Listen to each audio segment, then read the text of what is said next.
ভাইকে থেকে একটা অ্যাওয়ার্ড দিয়েছে। আমি মানব অধিকার নিয়ে কাজ করি, এর জন্য আমাকে তারা এখানে নিমন্ত্রণ করেছেন যে তুমি আসো। তা আমি প্রোগ্রাম আসলাম, আমি যে অ্যাওয়ার্ড পাবো এটা আমি জানতাম না।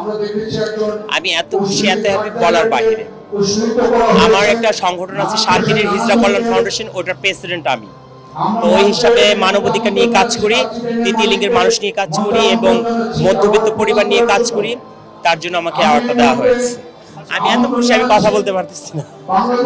আমরা যতদূর জানি যে যখন মাইলস্টোন কলেজের একটা দুর্ঘটনাটি ঘটলো, আপনারা আপনাদের সংগঠনের পক্ষ থেকে অর্থাৎ তৃতীয় লিঙ্গের পক্ষ থেকে আপনারা একটা বড় ধরনের অনুদান নিয়ে আপনারা রক্ত দেওয়ার জন্য আপনারা চলে গিয়েছিলেন বার্নিং মিলে।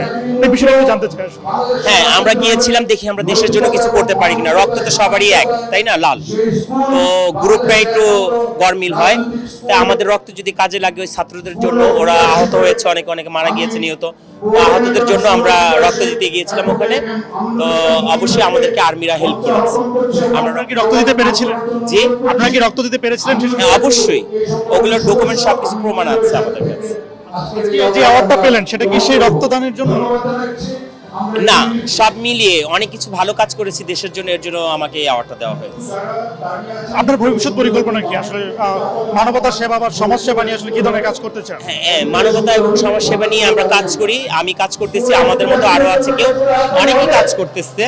তো আমি এখানে, আমাকে একজন বলল যে তোমার নাম দেওয়া হয়েছে এখানে, তুমি এখানে আসো।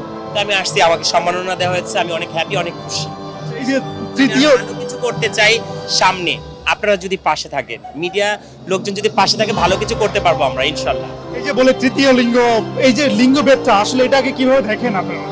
আমি তৃতীয় লিঙ্গ, অভিলিঙ্গ এসব আমি মানি না। আমি জানি আমরা সবাই মানুষ, এটাই সত্য, আর কিছু।